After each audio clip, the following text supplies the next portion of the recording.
Assalamualaikum warahmatullahi wabarakatuh, Miss Ayuni. My name is Adhminingsih from the Diploma 3 Informatics Engineering program.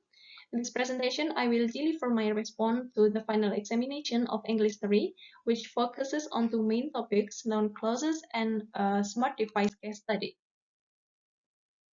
To make the presentation clear and easy to follow, I would like to briefly explain the structure of today's presentation. This will help us see how each part connects to the next. The presentation will begin with a brief introduction, followed by a discussion of non-clauses, their application in software development workflows, then continue with a smart device case study, and finally conclude with a summary for each part. Throughout this structure, the material is expected to be understood clearly, logically, and comprehensively. Now that we have seen the structure of the presentation, let us move into the first main topic, which is noun-clause.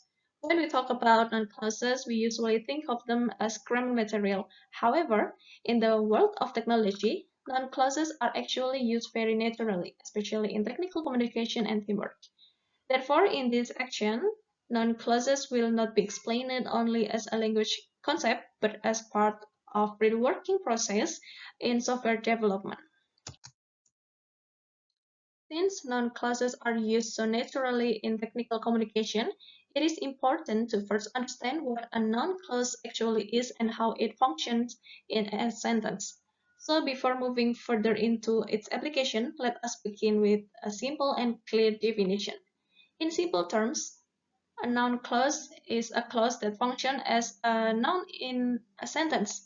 It can act a subject, an object, or a complement.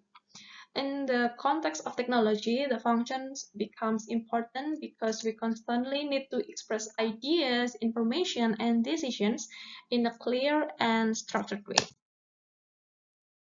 Based on this definition, we can observe how noun clauses function within software development workflows. In this part, I would like to present examples of noun clauses through the flow of a software development process. At the beginning, the team focuses on understanding what the client actually needs. From this stage, the project goals start to become clearer. After that, the team enters the planning phase. This stage is not only about defining tasks, but also about deciding who develops specific features based on each member's roles and expertise. When development begins, communication becomes even more important. The team needs to know whom bugs should be reported to, so problems can be handled efficiently.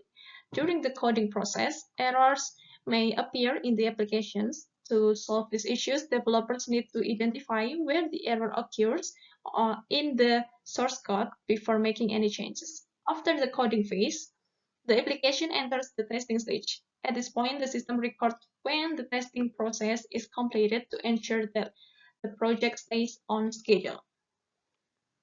Sometimes, even after testing, the application may still fail during runtime. In this situation, developers analyze why the application fails so the same problems doesn't occur in the future. As the project progresses, the team also makes technical decisions.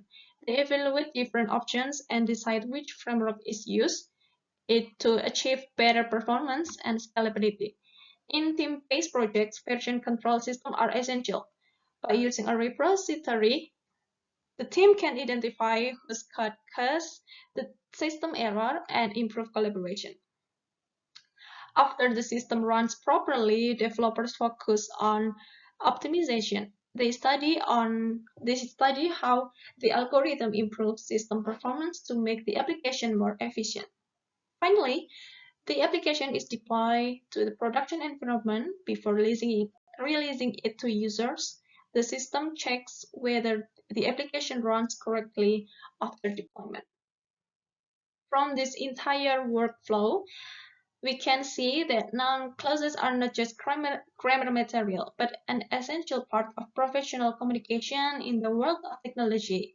In software development, noun clauses help explain processes, decision, and system evaluation in a clear, logical, and structured way. Okay, after discussing noun clauses in the next context of software development, we can see that language and technology always work together in real-world application. In my case, I didn't only study this concept theoretically, but also applied it in a real project. One of my final projects was the development of an automatic dispenser based on a sensor system. Therefore, in the second part of this presentation, I will introduce a smart device that I personally and my team developed called the Smart Automatic Dispenser. The main problem addressed by this device is actually very simple. Many public surfaces are frequently touched by multiple users, such as manual dispenser, which can become a medium for germ transmission. From this problem, a solution emerged in the form of a sensor-based automatic dispenser system, which allows users to operate the device without any physical contact. To build this system, several main components are integrated into one unified structure.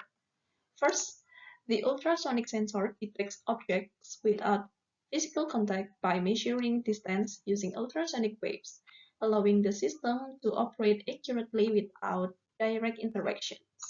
Next, Wemos J1 acts as the central control unit. As a microcontroller with built-in Wi-Fi, it processes sensor data and enables the system to make decisions independently. And the relay and water pump function as executors that regulate water flow based on sensor input, ensuring that the system operates automatically, efficiently, and stably. All these components work together as a single integrated system, allowing the dispenser to operate responsibly and consistently. The working mechanism of the smart automatic dispenser is simple and logical. The sensor detects the presence of a glass in front of the dispenser. When the distance is within a defined range, the system automatically activates the pump. When the glass is removed, the water flow stops automatically. There are no button, no physical contact, and no manual control. This smart automatic dispenser is not only an automatic device, but a practical example of how smart technology can be applied in everyday life. It helps create a more hygienic, safer, and more efficient environment and opens opportunities for future development of smart device systems. Well, that brings me to the end of my presentation. We have covered the technicalities of non-classes in software development and seen how they apply to the Smart Automatic Dispenser project. I hope this explanation was clear. Thank you very much, Ms. Ayuni, for your time and for watching this video. I'm looking forward to your feedback. Have a wonderful day and goodbye. Wassalamualaikum warahmatullahi wabarakatuh.